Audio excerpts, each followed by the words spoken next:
Au nom du Père, du Fils et du Saint-Esprit. Amen. Très chers frères et sœurs, cette messe du matin de Noël a toujours une couleur particulière puisque nous sommes, et ce n'est pas un mal quand je dis ça, nous sommes empreints par la fatigue de la nuit, de la veille qui s'est prolongée longuement. Et souvent je me dis, les bergers devaient être un petit peu dans ce même état au matin de Noël. Ils ont campé, comme toujours, dans les champs. Je rappelle qu'à l'époque, les bergers, c'était un petit peu comme des SDF dans la tradition hébraïque. Pour éviter justement qu'il y ait trop de gens errants dans les rues, on leur refilait quelques moutons et on leur disait « allez les garder plus loin ». Et en échange, on leur donnait un petit peu de vivres, mais surtout, c'était quand même un moyen de les éloigner. Ils campaient, ils ont la visite des anges, telle que nous l'avons relaté cette nuit, qui leur chantent la gloire de Dieu. Mais ils doivent être complètement abasourdis, non seulement par cette nouvelle, mais aussi par ce mystère, par ce trajet qu'ils font en vitesse pour aller voir. Forcément, vous voyez une cohorte d'anges en train de chanter la gloire de Dieu dans les cieux qui vous disent d'aller voir à Bethléem ce qui se passe. Bon, c'est encore engourdi par le sommeil qu'ils arrivent au petit matin dans la grotte de Bethléem. Soit dit en passant, soyez contents, parce que d'habitude, la messe que l'on célèbre là, elle se célébrait le matin à 7 heures. On aurait l'air frais. Ils arrivent engourdis, et qu'est-ce qu'ils voient? On leur annonce qu'un sauveur est né, et ils trouvent un bébé couché dans une mangeoire. Ça a dû être quand même une certaine stupéfaction. Et même, je pense, qu'il y a dû avoir quelques doutes parmi les uns et les autres. Forcément, ils sont là, leurs moutons les ont suivis, leurs chiens. Pour cela, je trouve ça génial qu'on en ait 3 ce matin, parce qu'on est vraiment dans l'ambiance. Bon, la prochaine fois, vous nous ramenez aussi quelques moutons. On sera vraiment dans la bonne ambiance. Mais voilà, ils sont là. Ils se retrouvent dans une grotte qui sert d'étable. Mais c'est quoi ça? Il y a de quoi se poser des questions. Est-ce que Joseph a dû leur expliquer en leur disant ce qui se passe là, c'est bien plus grand que ce que l'on peut voir? Est-ce que Marie prend le temps aussi de leur dire vous voyez ce qui m'est arrivé? On n'a pas le détail. Tout ce qu'on nous dit, c'est qu'ils viennent et qu'ils adorent. Il y a sans doute aussi cette lumière intérieure qui fait que quand ils arrivent auprès de l'enfant, ils comprennent. Cet enfant est bien plus grand que ce que l'on pourrait croire. Il est bien plus puissant, il est bien plus fort que tout ce que l'on peut imaginer. Peut-être bien. Ça peut être une explication aussi. Il est beaucoup plus puissant que ce que l'on pouvait se mettre dans la tête.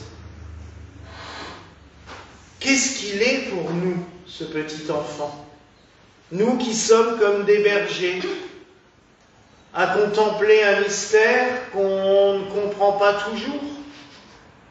De toute manière, il ne faut pas douter qu'aucun être humain ne pourra expliquer exactement et en détail l'importance de ce qui s'est vécu cette nuit-là? Personne. Il vient humblement, petitement, presque en cachette, et il révolutionnera le monde entier. Il va tout bousculer. Tout ce que l'on peut croire, tout ce que l'on peut avoir comme certitude, à l'époque, il vient et il chamboule. Encore pire, il va continuer à perturber toutes les certitudes des uns et des autres jusqu'à nos jours. Aucun d'entre nous ne peut dire « je suis sûr de ce que je vis avec le Christ ». Aucun d'entre nous ne peut dire « oui, il est mon sauveur ». Personne, parce qu'on n'a jamais la certitude. Aucun d'entre nous ne peut être totalement convaincu. Si on le serait, on ferait des miracles, on ferait des merveilles. Il nous l'a promis. Il a dit le jour où vous saurez exactement ce que je suis, vous ferez des merveilles. Autre chose aussi que l'on n'imagine pas quand on voit ce bébé dans la crèche, c'est qu'il est l'image de Dieu le Père. Il nous l'a dit, qui me voit, voit mon Père. Et on pourrait se dire, mais Dieu est comme ça, si petit, si humble. Ben, vous remarquerez que dans nos vies, Dieu réagit souvent d'une manière humble, tout en humilité, tout en discrétion, tout en finesse. Tout le monde ne peut pas s'appeler Don Camillo et converser avec Dieu et se faire remettre en place dès qu'on dit une bêtise. Eh non. Dieu, lui, il agit dans nos vies petitement, discrètement, mais activement. Il est caché. Caché, pourquoi? Tout simplement parce que déjà, franchement, même si tout le monde pouvait voir Dieu devant lui, il y en a encore qui seraient capables de dire qu'il n'existe pas. Mais deuxièmement aussi parce qu'il nous a laissés libres, la sainte liberté des enfants de Dieu.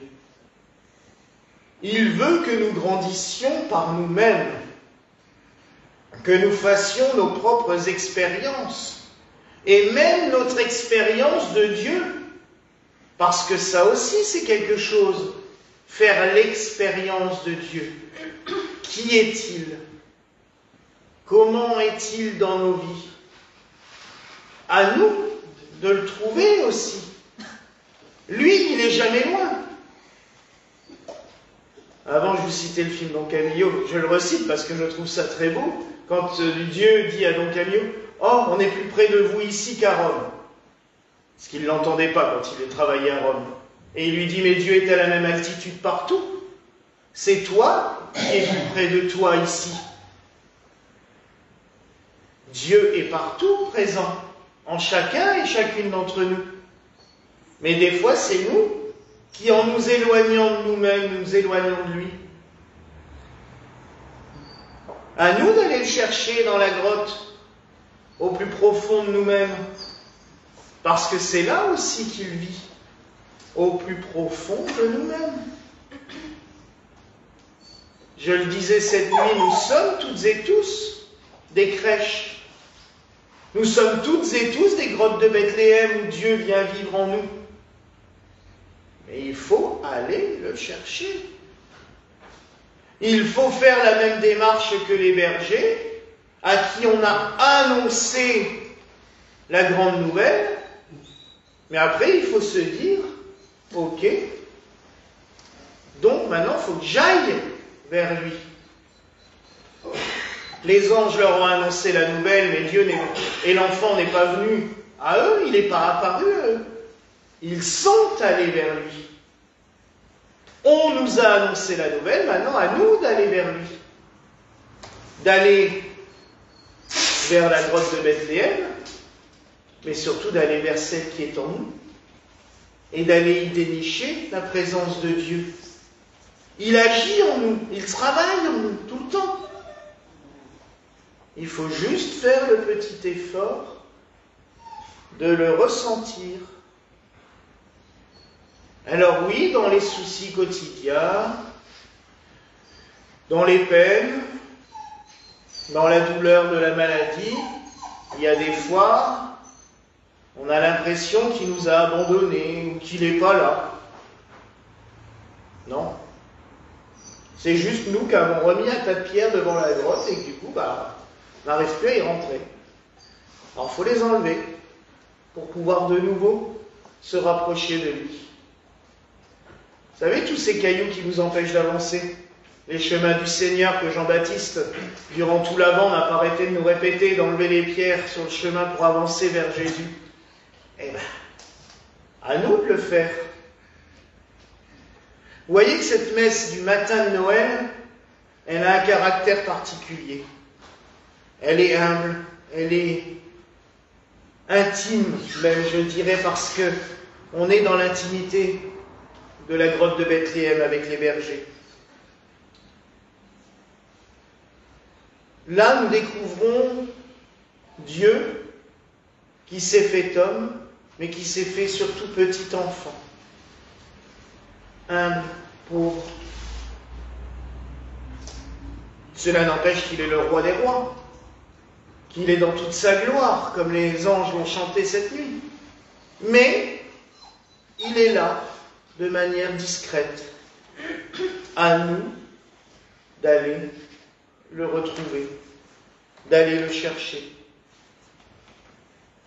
Nous allons le recevoir dans quelques instants dans la communion. Il s'offre à nous. Accueillons-le les bras ouverts. Accueillons-le comme les bergers ont dû lui ouvrir grand les bras quand ils l'ont vu. Il y a une dimension charnelle, passionnelle à la fête de Noël.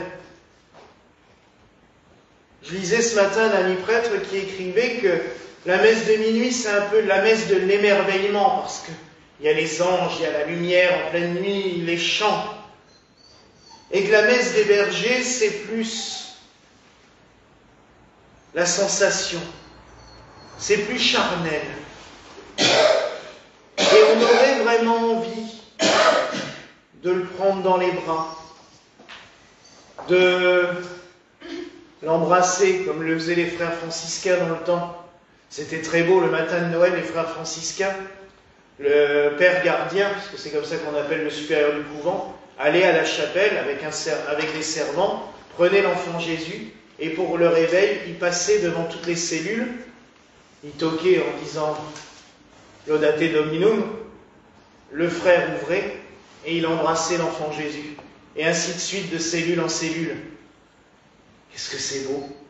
Alors oui, après, les grands ordres monastiques très intellectuels se moquaient d'eux en disant « Oh, eux avec leur dévotion ». Mais non, ça fait partie aussi. Avec le Christ, il faut avoir ces deux visions. La vision, oui, il est notre Dieu, mais oui, il est devenu l'un des nôtres. Et Noël a ce côté charnel, ce côté plus de la sensation que de l'intellectuel. Et quand nous recevons la communion, Jésus vient en nous. Nous le recevons, et là, nous pouvons avoir dans notre cœur cette joie. Vous savez, Thérèse de Lisieux disait que quand elle recevait la communion, c'était un baiser de Jésus à son âme. Comme si ce petit enfant, comme souvent, quand on les prend dans les bras, ils vous font un bisou. Ben, l'enfant Jésus, Dieu fait homme, vient nous embrasser quand nous recevons la communion. Il fait un baiser à nos âmes. Alors, tout simplement, ce jour, laissons-nous aimer par ce petit enfant vrai Dieu et vrai homme. Laissons-nous aimer par ce Dieu qui s'offre à chacun et chacune d'entre nous. Et aussi, aimons-le comme il le mérite. Parce que ce petit enfant va bouleverser le monde. Il va bouleverser la terre entière. Et il continue à nous bouleverser jour après jour. Voilà la grâce que je vous souhaite en ce jour, au nom du Père, du Fils et du Saint-Esprit. Amen.